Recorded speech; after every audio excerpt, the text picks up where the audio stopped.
Hello, I'm Mary Lee McDonald, and I'm going to read you my short story, Oregano.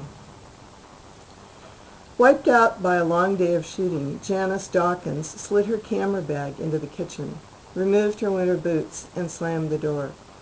Laundry baskets, recycling bins, brown bags of junk mail, and stacks of the St. Louis Post-Dispatch filled all but the arc where the door from the garage swung in.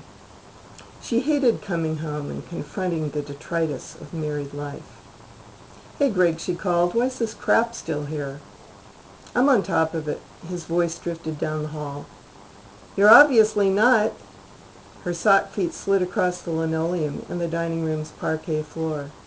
In her office, a mess from the manila folders she'd not had time to file, she popped out the memory stick from her Nikon. As it uploaded images to the cloud, the card reader buzzed, and she tried to estimate if doctoring these up would take 2 hours or 10. February was supposed to be her slow month. She thought she could get away for a weekend workshop, and now she regretted that she'd crammed too much in. Greg was in the bedroom, naked, jockey briefs around his ankles, and his gym bag on the floor. Light slanting through the window heightened the muscle definition on his legs, and she was tempted to run back and grab the Nikon, and would have, except that ever since the wedding he'd grown shy about exposing his body to her lens.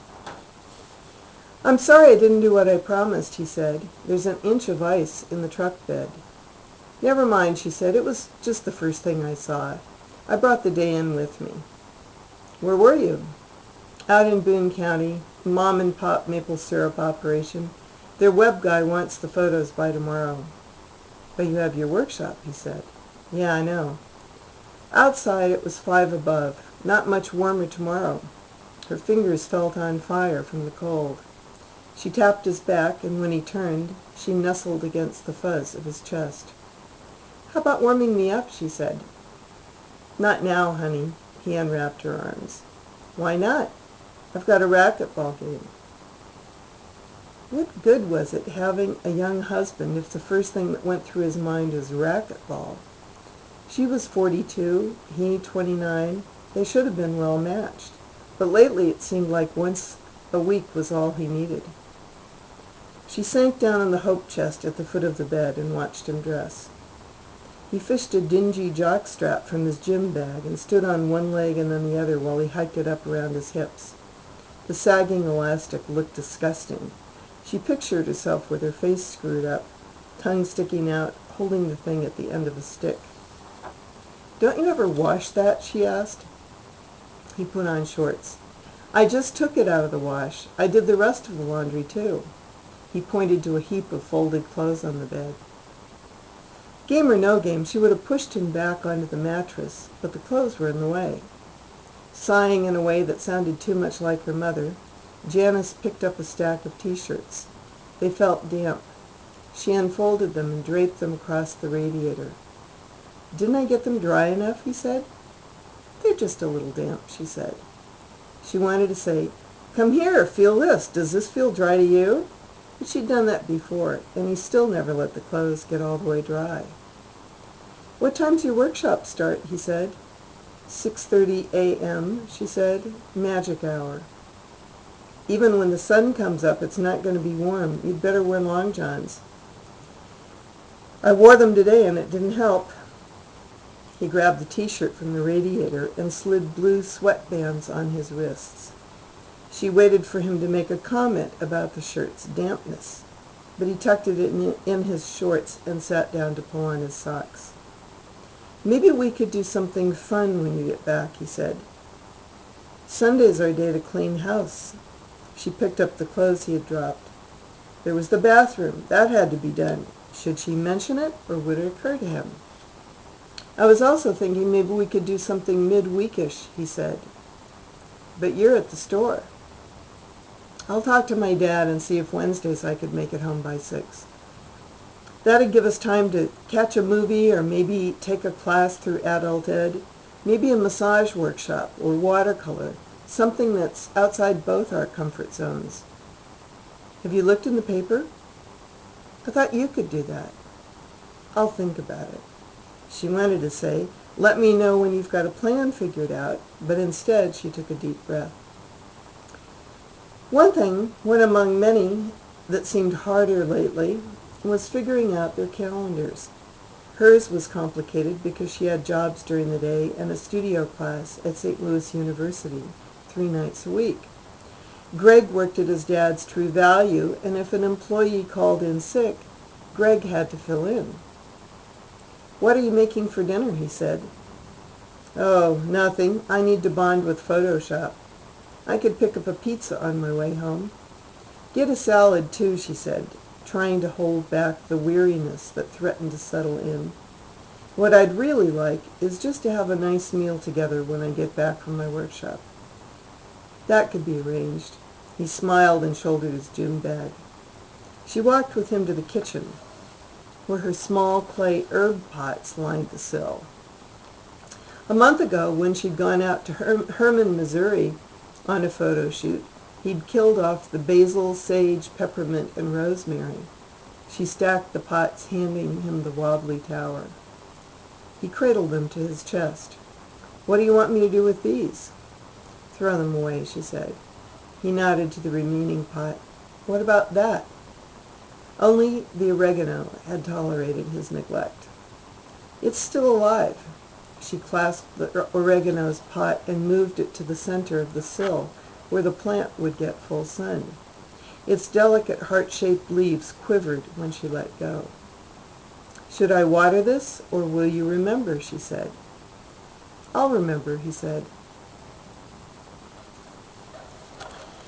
Janice had never wanted to marry and even joked about how universities, jails, and marriage all fell in the same category. Institutions that locked you up until you graduated or escaped. Too many women in her MFA cohort had had their creativity extinguished by the demands of married life. And as she observed from following the career moves of her Facebook friends, when women felt no urgent need to earn money, they dabbled, never giving their work the attention it deserved. Her mother, a frustrated artist, had a fine hand for watercolor, but she had wasted her life making crafts from family circle and birthday cakes with 7 colors of frosting. Janice, the oldest, had practically raised her 3 brothers. No desire to do that again. Greg had come into her life by accident, and their age difference had made her immediately dismiss him as date material. He was simply the model for the fashion photography segment of studio photography.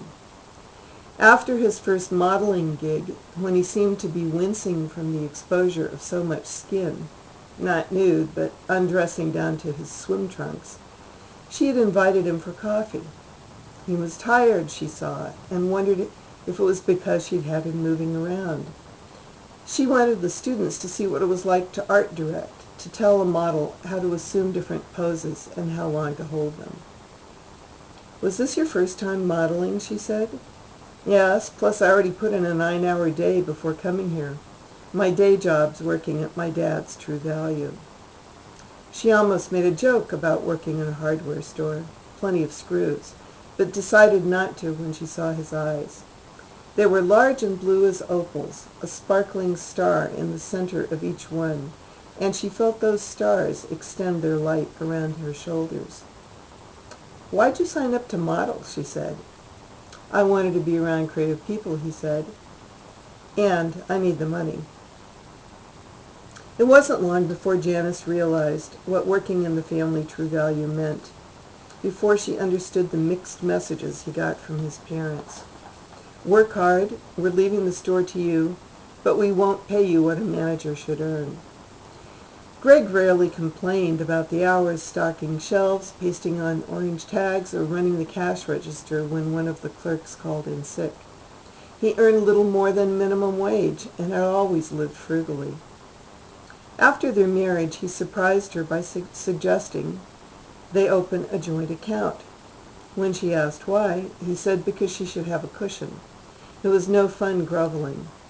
He wanted her to take master classes with leading photographers and use the money in the joint account to pay for the workshop fees.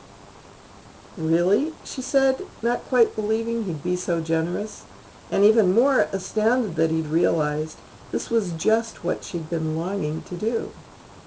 "Go for it," he said. "Make art." Groggy from a late night with Photoshop, but determined to not let exhaustion ruin her day, Janice drove along the Great River Road toward Alton. The workshop she'd signed up for had been called Advanced Nature Photography, a title that made her think of Elliot Porter and Ansel Adams and Stieglitz. It had been 10 years since she'd done any work that could hang in a gallery. She needed a subject and a vision. The Midwest, though, wasn't exactly filled with national parks. Larry Camphor, a photographer the department had invited over from Illinois, had already claimed the low-horizon, dilapidated barns and dramatic thunderheads, so that was out. But his work had inspired her, and she'd cast about for something besides the Gateway Arch.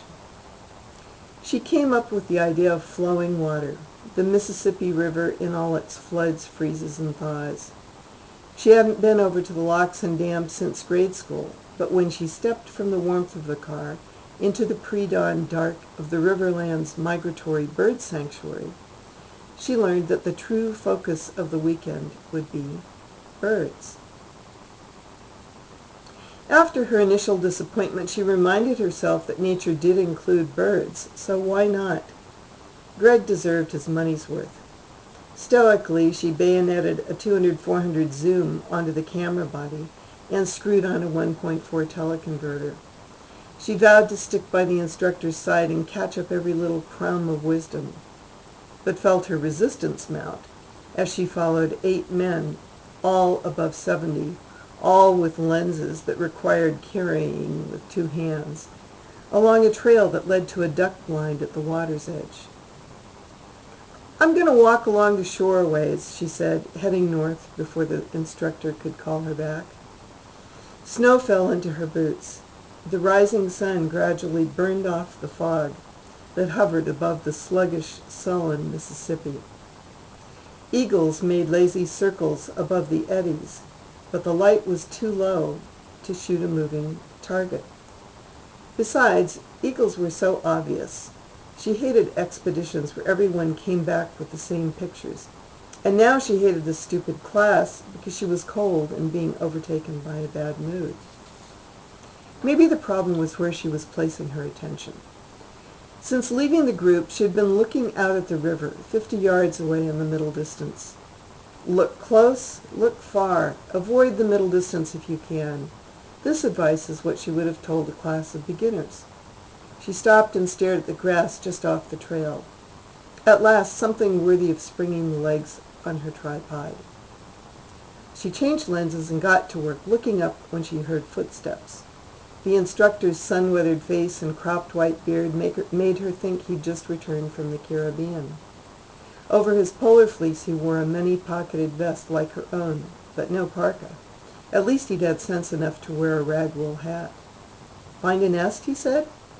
She had just knelt down in the snow, gloves in her pocket, fingertips already stiff. "I'm not looking at birds." He crouched beside her. "What have you got going?" "Just grass," she said, moving aside. "Wild millet, cut grass, sprangletop, or beggar ticks?" "Grass, grass." "In other words, you don't know." He squinted at the LCD window. "If you're going to shoot birds, you'd better know the names of the grasses, too." "Why?" she said. "Because of captions. You can't just turn in a photo that says grass, or some naturalist will call you on it." Without disturbing the tripod, he moved his eye to the viewfinder. She hoped he appreciated the 7 perfectly frozen teardrops clinging to the bottom of a bent blade of grass. He pulled back. A slow smile spread across his face. "Photography is a way of saying, I see something and want to save it for myself. I see something and want to show it to you. Thanks for showing me this. I would have missed it. Howsomever," he raised an eyebrow and formed his fingers into the slidable rectangle that all photographers use to frame images. You missed our early arrival. What early arrival? She said. The black-throated green warbler. He put a finger to his lips and looked through the viewfinder again. Little songbird, yellow face, olive green crown, white wing bars. Zuzi, zuzuzi. If you allow me, I think I can bring him in. By all means, she said. He began to refocus, changing the depth of field. Arg, dadgummit! He slapped his knee and stood. He's off. She saw a bright yellow flash. Smiling ruefully, he said, always, always check your depth of field. I know you wanted a shot of those water drops, but he was not 15 feet from you. I caught his movement in your viewfinder, and you could have easily bagged both shots. When you're shooting in nature, always give precedence to the shot that moves. Then come back and shoot the static shot for however long you want. Okay, she said. Thanks for the tip. He laced his fingers together and turned them inside out. Here's the church, here's the steeple. Look inside, and there's all the people. She couldn't tell if he was making fun of her or simply acting like a goofy little boy, which was what all men reverted to if given half a chance.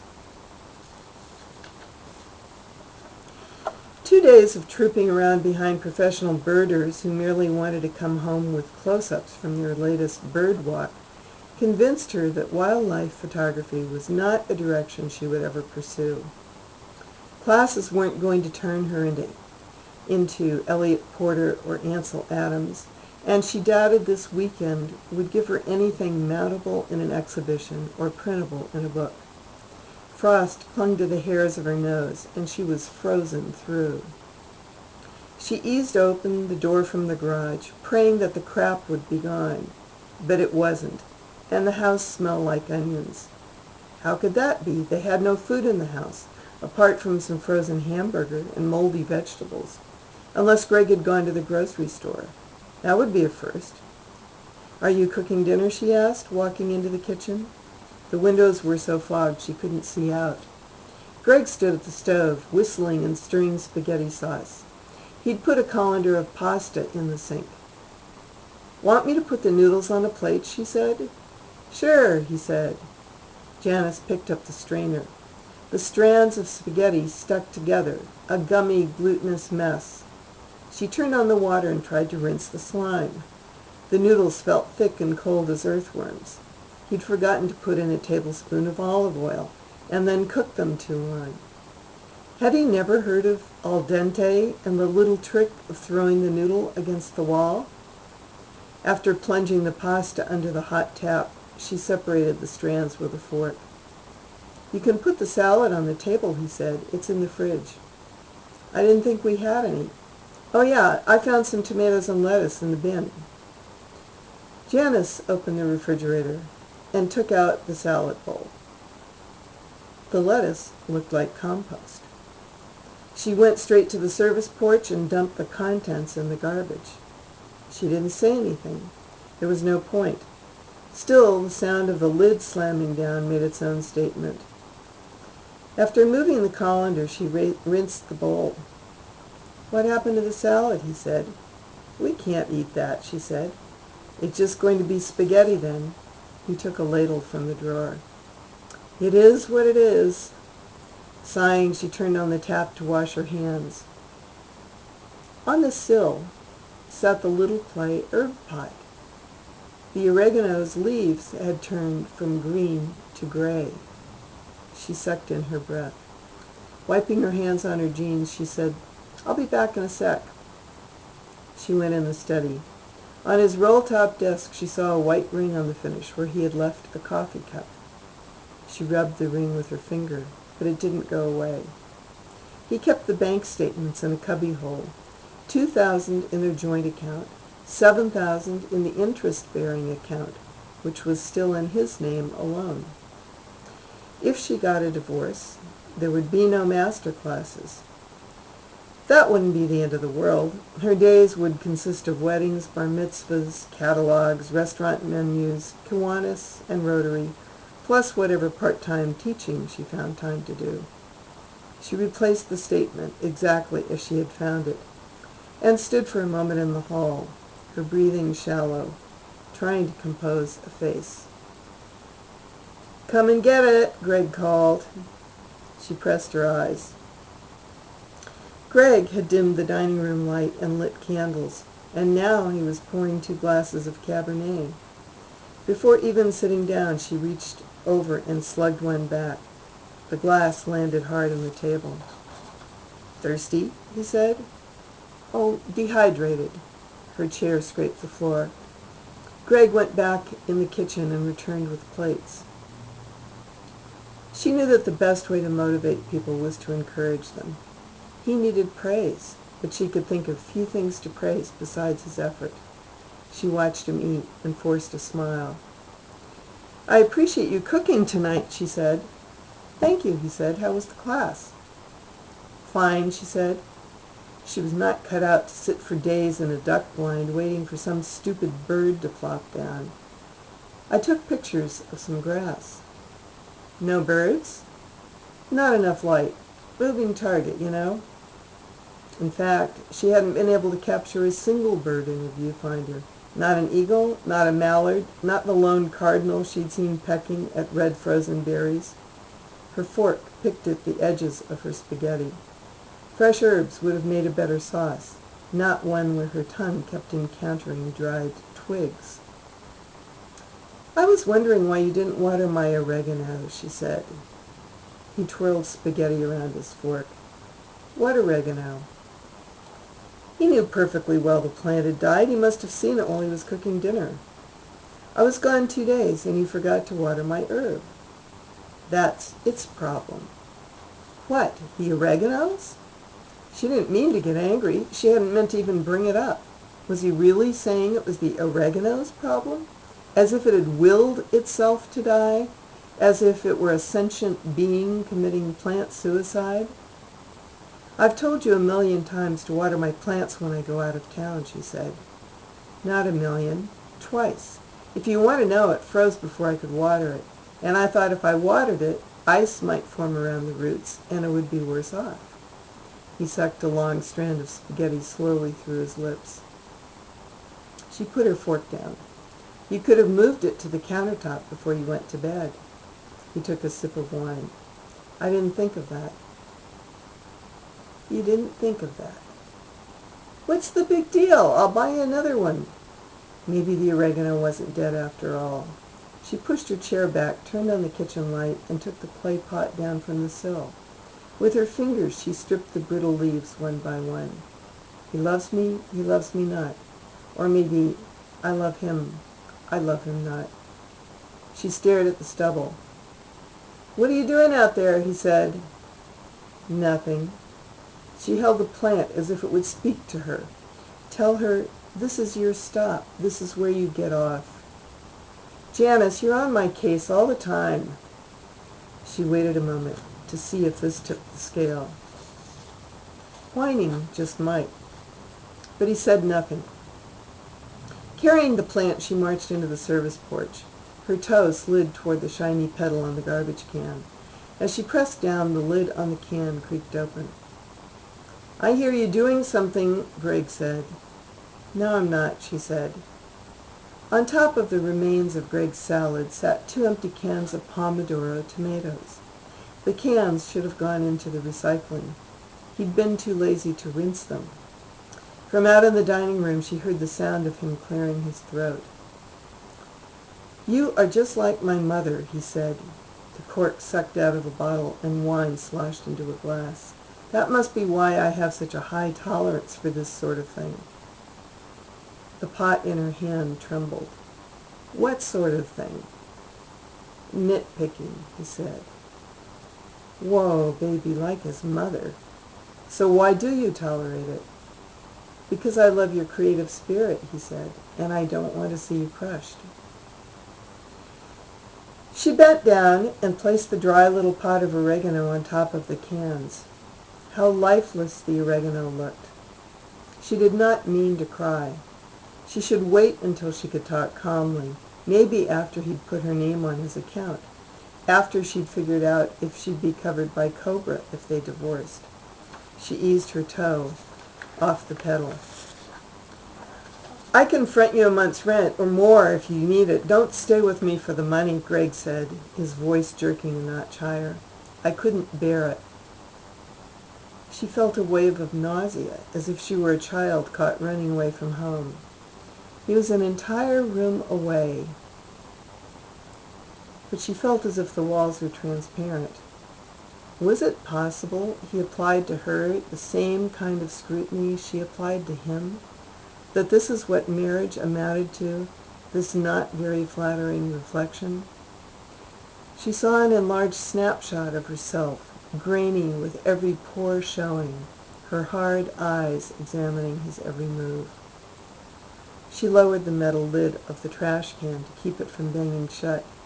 She put the plastic recycling bin on top of the dryer to clear a little space. Who needed herbs anyway? They could eat out.